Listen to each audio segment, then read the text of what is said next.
할렐루야. 6월 28일 수요일입니다. 사도행전 4장 23절부터 끝절 37절까지 말씀을 읽고 은혜 나누도록 하겠습니다. 사도들이 노임에 그 동료에게 가서 제사장들과 장로들의 말을 다 알리니 그들이 듣고 한 마음으로 하나님께 소리를 높여 이르되, 대주제여 천지와 바다와 그 가운데 만물을 지으신 이시요 또 우리 조상 다윗의 입을 통하여 성령으로 말씀하시기를, 어찌하여 열방이 분노하며 족속들이 허사를 경영하는고 세상의 군왕들이 나서며 관리들이 함께 모여 주와 그의 그리스도를 대적하도다 하신 이로소이다. 과연 헤롯과 본디오 빌라도는 이방인과 이스라엘 백성과 합세하여 하나님께서 기름 부으신 거룩한 종 예수를 거슬러 하나님의 권능과 뜻대로 이루려고 예정하신 그것을 행하려고 이 성에 모였나이다. 주여, 이제도 그들의 위협함을 굽어 보시옵고 또 종들로 하여금 담대히 하나님의 말씀을 전하게 하여 주시오며 손을 내밀어 병을 낫게 하시옵고 표적과 기사가 거룩한 종 예수의 이름으로 이루어지게 하옵소서 하더라. 빌기를 다하매 모인 곳이 진동하더니 무리가 다 성령이 충만하여 담대히 하나님의 말씀을 전하니라. 믿는 무리가 한 마음과 한 뜻이 되어 모든 물건을 서로 통용하고 자기 재물을 조금이라도 자기 것이라고 하는 이가 하나도 없더라. 사도들이 큰 권능으로 주 예수의 부활을 증언하니 무리가 큰 은혜를 받아 그 중에 가난한 사람이 없으니 이는 밭과 집이 있는 자는 팔아 그 판 것의 값을 가져다가 사도들의 발 앞에 두매 그들이 각 사람의 필요를 따라 나누어 줌이라.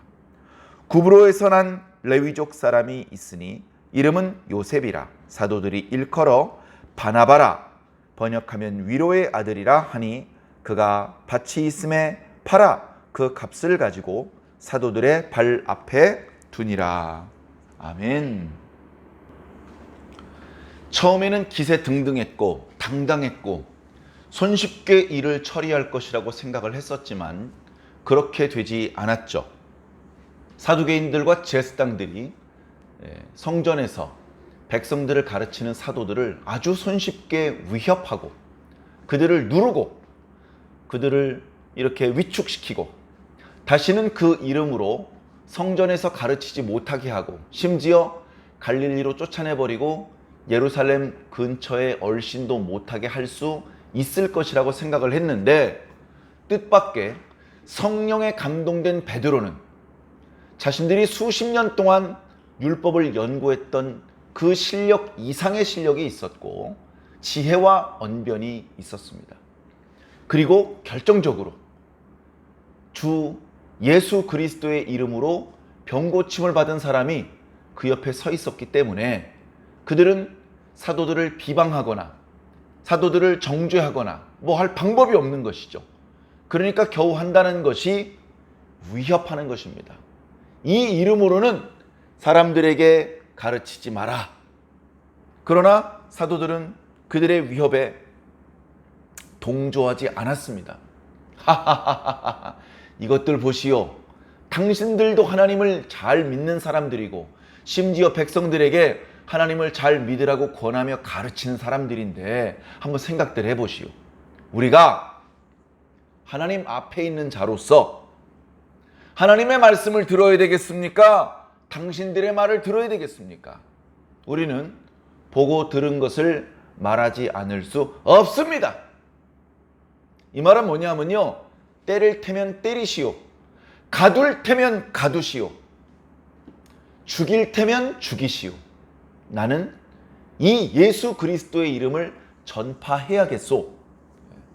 예수 그리스도의 이름을 보다 효과적으로 전파하기 위해서 구상할 필요가 없었습니다.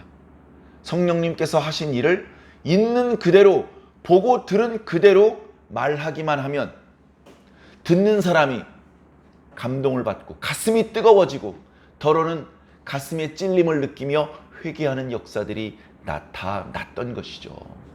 그런 역사는 오늘 우리들의 시대에도 동일하게 역사된다라는 말씀을 드렸습니다. 결국 그들은 사도들을 위협을 했을 뿐 아무 벌을 주지도 정죄하지도 책망하지도 못한 채 놓아주어야만 했습니다. 당연하죠. 착한 일을 한 사람을 무슨 추궁을 하고 벌을 준단 말입니까? 자, 그렇게 해서 베드로와 요한이 풀려 나왔습니다. 전날 오후 3시쯤 상번제 기도 시간에 기도하러 성전에 올라가려고 했던 베드로와 요한은 하루가 훌쩍 넘긴 채 다음날 오전에 돌아올 수가 있었죠. 그래, 어차피 예루살렘에 자기 집이나 자기 친척의 집이 있었던 것은 아니고 자신들을 위해서 기도하고 있을 사람들, 그 성도들이 있는 곳으로 찾아간 것이죠. 그랬더니 거기서 성도들이 베드로와 요한이 잡혀갔다 그러던데 하나님 도와주십시오. 어쩌면 밤새 기도하는 사람들도 있었을 것입니다. 베드로와 요한이 무사히 돌아온 것을 보고 그들이 무척 기뻐했을 것이고 다들 궁금해하고 있었기 때문에 베드로와 요한이 있었던 일을 얘기해 주었습니다. 그 제사장들과 사두개인들이, 그 사내들인 공회원들이 뭐라고 신문을 했으며 자신들이 뭐라고 대답을 했는지 이야기를 해 주었죠. 그 이야기를 듣던 성도들이 일심으로 한마음으로 하나님 앞에 기도하기를 시작을 했습니다. 참 감동적인 이야기죠. 누가 한 사람이 대표 기도한 건지 많은 사람이 미리 짜여진 대로 이렇게 기도한 것인지 성령의 감동하심을 따라서 이렇게 한 것인지 아니면 그냥 동시다발적으로 이쪽 저쪽에서 기도를 했는데 그 기도의 내용의 공통 분모는 이런 내용이었다는 것인지 하여튼 그들이 기도를 하는데요. 그 내용을 간단히 한번 살펴보겠습니다. 천지의 주제이신 하나님 아버지시여. 천지의 주제라 하나님 아버지여, 주여, 여호와여 이렇게 하지 않고 대주제여라고 말씀하신 것은, 대주제라는 뜻은 많은 종들을 부리는 주인이라는 뜻도 있고 큰 마을이나 큰 도시의 통치자라는 뜻도 있습니다. 그러면 이 호칭이 하나님께 적당한 호칭입니까? 예, 적당한 호칭이죠. 하나님은 작은 마을을 통치하는 정도가 아니고 모든 피조세계, 모든 만물, 우주 전체를 다스리시는 분이시기 때문에 그렇습니다. 대주제이신 하나님, 그러면서 뭐라고 기도합니까? 천지와 바다와 그 가운데 만물을 지으신 분이시여. 하나님께서 창조주라는 사실을 가르치고 있습니다. 지금 기도할 게 많은데 굳이 하나님께서 창조주라는 사실을 밝히면서 시작하는 이유는 무엇일까요? 종종 하나님께서 창조하셨던 분이시라는 이야기들이 나타납니다. 구약에서도 하나님을 설명하면서, 하나님을 묘사하면서 그는 천지를 만드셨던 분이시다라고 그렇게 고백하는 모습들이 나오는데, 그것은 구약의 창세기 사건을 기억하고 있다고 자랑하기 위해서 그렇게 한 것이 아니고, 그렇게 하나님께서, 지금 우리의 기도를 들어주시는 분께서 창조주시라는 것을 고백하는 이유가 있습니다. 그것은 천지를 창조하셨던 하나님께서 그때 창조가 활발하게 이렇게 전개되고 있을 때뿐 아니고 지금 우리들의 시대에도 동일하게 당신의 백성과 함께하고 계시며 당신의 백성을 도와주시는 분이라는 의미가 담겨 있습니다. 하나님은 천지를 창조하신 분입니다. 뿐만 아니라 지금 우리와 함께하고 계신 분입니다. 천지를 창조하셨을 때 발휘되었던 하나님의 전능하신 능력은 오늘 우리 성도들을 지켜주시는데 쓰이고 있습니다. 이런 고백이 이 속에 담겨져 있는 것이죠. 자, 그러면서 뭐라고 말합니까? 지금 현재 교회가 당하고 있는 핍박의 상황, 사도들이 당하고 있는 위협의 상황을 구약 성경을 인용해서 묘사하고 있습니다. 이 구약 성경은 다름 아닌 시편 2편 말씀입니다. 어찌하여 열방이 분노하며 족속들이 허사를 경영하는 곳, 세상의 군왕들이 나서며 관리들이 함께 모여 주와 그의 그리스도를 대적하도다. 이 말씀은 다윗을 통해서 기록된 말씀입니다. 다윗의 시입니다. 그런데 오늘 그것을 초대교회 성도들은 이렇게 생각하고 있습니다. 다윗을 통해서 성령님께서 말씀하신 것이다. 우리는 모세오경은 권위가 높은 하나님의 말씀, 사복음서는 권위가 높은 예수님의 말씀, 사도들의 말씀은 그보다 조금 아래. 예를 들면 그런 조금 미련한 생각을 먹을 때가 있는데 그렇지 않습니다. 성경 66권 전체는 그 내용과 기록 형식과 또는 기록한 시대와 기록한 방식과 기록한 사람과 이런 것들이 다 조금씩 다르지만 결론적으로는 성령님의 말씀이시다. 하나님의 말씀, 예수님의 말씀, 성령님의 말씀이시다.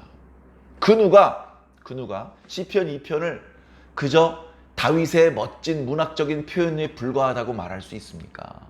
성령님의 말씀인데 다윗을 선지자라고 말하더니 주의 종이라고 말하고 자신들의 조상이라고 말하고 있습니다. 자, 여기서 보면 열방, 그 다음에 족속들, 군왕들 이런 존재들이 있어요. 이런 존재들이 지금 누구를 괴롭히고 있습니까? 다윗이 그 시편 2편 말씀을 기록하는 그런 분위기 속에서 설명을 드리자면 이스라엘 나라를 괴롭히고 있습니다. 다윗과 그의 군대를 괴롭히고 있습니다. 그렇죠? 그것을 이렇게 시적으로 노래한 것인데, 그런데 그것은 결국은 뭡니까? 그저 성삼위 하나님과 무관한 몇몇 사람들을 괴롭힌 것이 아니고 그 행동 자체가 하나님의 백성과 하나님의 나라를 괴롭히는 행동 자체가 바로 성삼위 하나님을 괴롭히는 것이다. 이제 너희들은 다 죽었다. 하나님께서 지금 화가 많이 나셨대. 이제 이런 내용인데 그 시편의 기록을 지금 예수 그리스도에게 직접 적용하고 있는 것이죠. 하나님께서 예수 그리스도를 이 땅에 보내셨습니다. 그는 하나님께서 직접 거룩하게 하신 분입니다. 그렇다면 하나님의 백성을 자처하는 이스라엘 사람들은 그 메시아 예수 그리스도를 영접하고 그가 선포하는 말씀을 경청하며 믿어하지 아니하여야 됩니다. 그런데 거절하고 죽였습니다. 거절하고 죽였어요. 그러니까 시편 2편의 말씀은 곧바로 여기 열방들, 족속들, 군왕들이 관리들과 합세하여서 그리스도를 죽인 사건과 일치하는 사건이 되는 것입니다. 여기 열방들, 족속들, 군왕들이라고 하면 이방인들을 상징하는 것이죠. 이방인들. 그 관리들은 이스라엘 사람, 유다 사람인데 그 이방인과 합세해서 예수를 죽이는데 혈안이 되었던 그런 사람들을 말하는 겁니다. 율법사도 있고 사두개인, 바리새인, 그런 사람들이 그 빌라도나 헤롯 이런 사람들과 합세해서 예수를 죽인 것 아닙니까? 자, 그런데 말씀을 보면 27절과 28절에 이어지는 말씀을 보면 이렇게 하나님께서는 그리스도를 보내셨는데 세상의 군왕들과 관리들이 합세를 해서 그리스도를 거스리는 일은 이건 사실은 하나님께서 예정하신 일입니다. 그들은 하나님의 계획을 거스르고 방해하는데 그 거스르고 방해하는 행동 자체도 결국은 하나님의 예정을 성취하는 일이 된다. 자신이 그런 부정적인 모습으로 하나님의 뜻을 성취하는 도구로 쓰임받은 줄 모를 겁니다. 이 세상 모든 사람들은 하나님의 뜻을 성취하는 도구로 쓰임받게 되어 있습니다. 그런데 여기 빌라도처럼, 여기 관리들처럼, 또는 가롯 유다처럼 부정적인 모습으로 하나님의 뜻을 성취하는 그런 역할을 맡는 사람들도 있습니다. 그들은 복을 받지 못합니다. 가롯 유다에 대해서는 그는 차라리 나지 않은 것이 나을 뻔하였다라고 말할 정도였습니다. 자, 그러나 오늘 저와 여러분들은 긍정적인 모습으로 하나님의 예정들, 선지자를 통해서 주셨던 예언과 약속의 말씀들이 이루어질 때에 긍정적인 모습으로 그 말씀 성취의 주인공들이 되어야 하는 것입니다. 겸손해야 되고, 하나님께서 손을 내미실 때, 하나님께서 말씀을 들려주실 때 그 손을 붙잡고 그 말씀을 붙잡아야 할 것입니다. 자, 29절에 보니까요, 주여 이제 그들의 위협함을 굽어보시옵소서. 자, 이 말씀은 아주 중요한 말씀인데요, 군왕들과 관리들이 합세해서 그리스도를 죽이고 있습니다. 괴롭히고 있습니다. 그런데 그런 괴롭힘의 역사는 지금 없죠. 왜? 그리스도께서 지금 없잖아요. 예수님께서는 부활하셨고 승천하셔서 제자들 곁에 그 육체가 있는 상태가 아닙니다. 자, 그런데 상황은 동일하게 적용되고 있다는 것입니다. 세상의 군왕과 족속들과 열방들은 관리들과 합세해서 지금은 교회를 괴롭히고 있다. 교회를 대적하고 있다라고 말씀하고 있는 것입니다. 하나님, 예수님을 죽였던 자들이 사도들을 괴롭히고 교회를 괴롭히고 있습니다. 그런 상황이기 때문에 하나님께 네 가지를 간구하고 있습니다. 첫 번째, 하나님, 이런 우리들의 절박한 상황을 굽어 보시옵소서. 굽어 보시옵소서. 우리가 얼마 전에 묵상했던 예레미야 애가 말씀에, 그리고 여러 구약의 선지자들의 기도에 많이 나타나는 그런 기도입니다. 하나님 도와주시옵소서, 빵 주시옵소서, 그런 기도에 앞서서 하나님 우리를 바라보아 주시옵소서. 하나님께서 고개를 돌려서 다른 데를 보시면 망하는 겁니다. 그런데 하나님께서 우리를 불쌍히 여기시는 사랑의 눈빛으로 바라보아 주시면 우리가 비록 핍박 가운데 있고 환난 가운데 있더라도 희망이 있는 것이죠. 우리를 사랑하시는 주님께서 지금 우리를 보고 계신데 가만히 두시겠습니까? 건져주시지. 그러니 다른 모든 간구에 앞서서 주여 우리를 굽어 살펴주시옵소서. 이게 첫 번째 기도입니다. 자, 두 번째는요, 이 핍박의 상황이 좀 해소되게 해주시옵소서가 아니고 말씀을 담대하게 선포하게 해달라고 기도합니다. 참 대단한 기도예요. 참 부끄럽습니다. 오늘 우리도 똑같이 이렇게 기도해야 되는데 이렇게 기도하지 못하는 것 같아서 정말 부끄럽습니다. 핍박의 상황이에요. 핍박 안 당하게 해달라고 기도할 수 있잖아요. 배고픈 상황이에요. 떡을 달라고 기도할 수 있잖아요. 지금 몸이 아픈 상황이에요. 고쳐달라고 기도할 수 있잖아요. 그런데 말씀을 담대하게 선포할 수 있게 해달라고 기도를 먼저 하는 거예요. 하나님, 핍박이 계속돼도 괜찮은데 말씀은 계속 전파하게 해주시옵소서. 앞으로도 교회들은 핍박을 당할 거를 압니다. 사도들은 옥에 갇힐 것을 압니다. 그거 우리 참 괴로운데요, 그게 계속돼도 좋으니까 복음을 계속해서 전파할 수 있게 해주시옵소서. 이런 일이 자꾸 닥치더라도 우리들의 마음이 위축되지 않게 하여 주시옵소서. 점점점 더 담대하게 이 복음을 외칠 수 있게 하여 주시옵소서. 이렇게 기도하는 거예요. 오늘 저와 여러분들도 이렇게 기도하시기 바랍니다. 자, 그리고 뒤에 이어지는 말씀, 초자연적인 능력 나타나기를 기도하는 겁니다. 지난번에도 방언의 은사를 통해서, 그 다음에 날 때부터 걷지 못했던, 미문에서 구걸하던 사람을 고쳐주는 그 병고침의 역사를 통해서 복음이 전파되었고 많은 사람들이 주님께 돌아오지 않았습니까? 그런 역사들이 계속해서 나타나도록 기도하는 겁니다. 그것들은 사도들의 능력으로 할 수 있는 것이 아닙니다. 억지로 꾸며내거나 조작할 수 있는 것이 아닙니다. 그저 주님께서 원하실 때 주셔야 되는 것이죠. 그러니 우리는 그렇게 해달라고 간구할 수밖에요. 손을 내밀어. 누구의 손이죠? 예수 그리스도의 손입니다. 주님께서 주님의 손을 내밀어서 병자를 고쳐주시옵소서. 어저께도 그 안진뱅이를 고쳐주셨는데 오늘도 고쳐주시고 앞으로도 고쳐주시옵소서. 뿐만 아니라 병 고치는 것뿐 아니라 표적과 기사가 거룩한 종 예수의 이름을 통해 계속해서 나타나게 하여 주시옵소서. 이렇게 기도한 겁니다.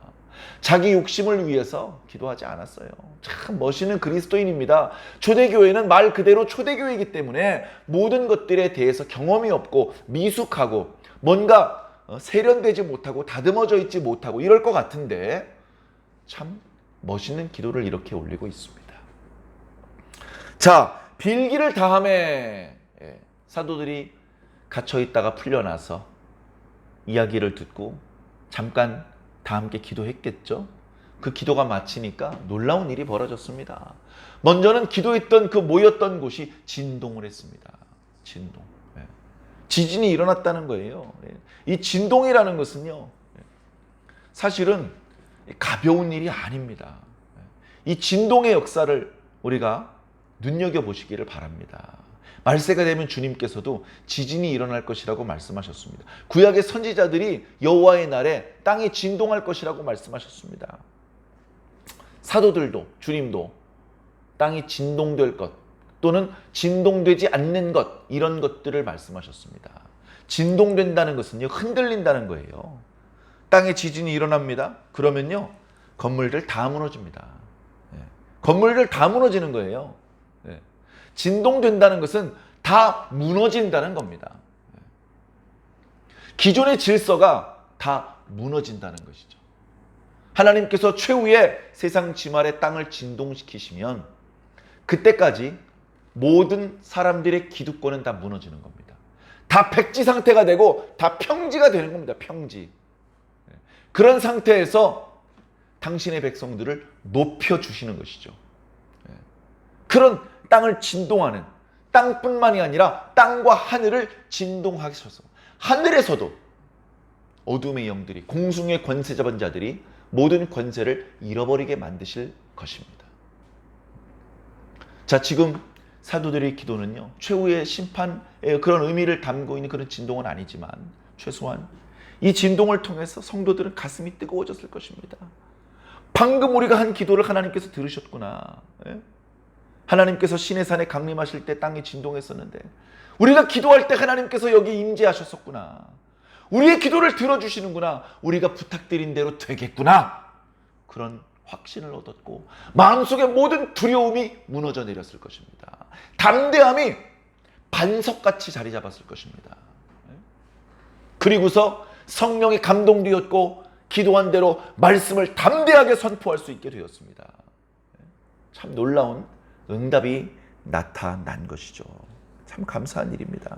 자, 그 성령의 충만하심은 32절 이하의 말씀에 그들이 한 마음과 한 뜻으로 그냥 말로만 한이 아니고 정말 한 마음과 한 뜻으로 그들이 더 서로를 온전히 사랑하는 사랑의 공동체가 되었음을 또 이야기해주고 있습니다. 가지고 있는 소유물이 있습니다. 다 팔아버려, 처분해버려. 그 값을 사도들의 발 앞에 둬요. 물론 이 방법은 임시적인 방법이기는 합니다. 그렇게 둔 다음에 필요한 사람이 갖다 쓰는 겁니다. 오늘 저녁에 예배 드리고 식사를 해야 되는데 아무개 집사님이 이 돈 중에서 가서 음료수와 빵을 좀 사오십시오. 뭐 예를 들면 우리 중에 누가 아픈데 약을 좀 사다 먹여야 될 것 같습니다. 이 돈으로 약을 좀 사다 먹이십시오.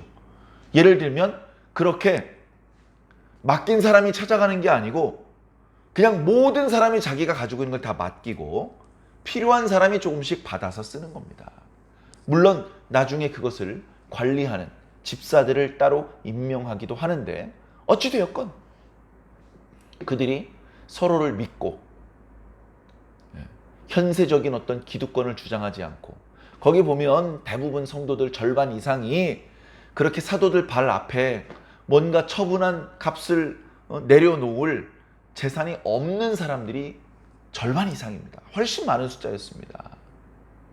그러면 그렇게 뭔가 그래도 땅도 있었고 밭도 있었고 집도 있었고 이랬던 사람들이 처분해서 그 값을 사도들의 발 앞에 내려놓으면 뭔가 손해보는 것 같고 뭔가 그냥 다 뺏기는 것 같고 그런 생각도 인간적으로 들 수 있지 않습니까? 근데 성령이 충만하니까요. 한마음 한뜻이 돼버리는 거예요. 전혀 그런 어리석은 생각이 틈타지 않았던 것입니다. 맨 마지막에 보면 키프로스 출신의 레위족 사람 바나바. 이제 요셉인데 사도들이 그를 바나바. 왜? 안위를 잘했나 봐요. 안위의 사람이라는 뜻이래요. 바나바가. 교회에 얼마나 안위가 필요한 사람이 많습니까?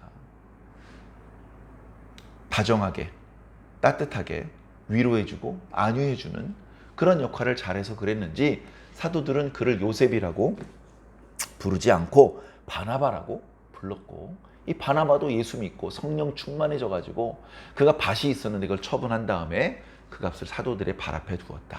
이제 그렇게 기록하고 있죠. 이 바나바는 뒤에 9장과 저 뒤에 12, 13, 14장 이후에 이제 또 아주 중요한 역할을 하는 그런 모습으로 등장을 합니다. 자, 사랑하는 성도 여러분, 오늘 우리 완주중앙교회도 성령의 충만을 따라서 한 마음 한 뜻이 되어야 됩니다. 서로 사랑하되 진심으로 사랑해야 됩니다. 서로 가족처럼, 아니 내 몸처럼 아껴주어야 됩니다. 그 사람의 필요를 적극적으로 달려가서 채워주어야 됩니다. 서로를 위해서 진심으로 걱정하고 간절히 기도해 주어야 합니다. 그것이 교회의 모습이고 그것이 성도의 모습인 것입니다. 누가 검사하기 때문에, 누가 감시하기 때문에 그런 모습으로 살아야 되는 것이 아니고, 성령의 충만이 우리에게 임하면 저절로 그렇게 되는 것입니다. 우리가 집에 가서 부모님을 만나면 머리를 숙이고, 부모님이 아프시면 나도 모르게 눈물이 나고, 밤중에 아이가 아프다고 소리를 지르면 귀찮다고 말하지 않고 들쳐업고 병원 응급실로 뛰어가는 이유가 무엇입니까? 사랑하기 때문입니다. 내 몸처럼 사랑하기 때문에 그런 겁니다. 이제 그것이 성령 안에서 성도들에게로 확장되기를 원합니다. 교회의 권능은 성도들이 서로 사랑하는 데서 있습니다. 말씀이 아무리 담대히 선포되어도 보니까 교회는 맨날 가보면 싸우더라. 밖에까지 싸우는 소리가 들리던데, 그러면 산통 다 깨진 겁니다. 혹여 여러 가지로 아쉽고 부족한 부분이 있더라도 서로 사랑하기만 하면 교회는 세상에 함부로 할 수 없는 강력한 권능을 지닌 하나님의 도구가 될 수 있습니다. 그 강력한 힘, 성도들이 서로 사랑할 수 있는 능력, 또 말씀을 담대하게 선포할 수 있는 능력, 이거 다 성령님을 통해서 오는 것이고, 그것은 성도들이 간절하게 기도한 후에 오는 것입니다. 우리는 기도의 과정을 생략하고 그 중요성을 간과하면서 그저 성령 충만만을 입으로만 말하는 경우들이 더러 있습니다. 그러나 기도해야 됩니다. 무조건 큰 목소리로 기도해야 되고, 무조건 긴 시간 기도해야 되고, 무조건 밥 안 먹고 잠 안 자고 기도하는 것만 좋은 기도고, 그런 뜻은 아닙니다. 그러나 어떤 형태가 되었든 각자 할 수 있는 만큼 최선을 다해서 간절히 하나님 앞에 기도할 필요가 있습니다. 그렇게 합심하여 기도할 때, 전에 교회는 용광로라는 말씀을 드렸죠. 개개인의 조그만한 성냥불이나 장작불같이 혼자만 있지 말고 그 불을 다 함께 모아서 뜨거운 용광로를 만들면 더 강한 능력이 나타날 수 있거든요. 교회가 그런 용광로의 역할을 할 수 있어야겠습니다. 사랑하는 성도 여러분, 성령 안에서 서로 사랑하고 한마음 한뜻으로 하나님의 말씀을 선포합시다. 오늘 하루도 바로 이런 방법으로 살아가는 우리 완주중앙교회 모든 성도들이 되시기를 예수님 이름으로 간절히 축원합니다. 아멘.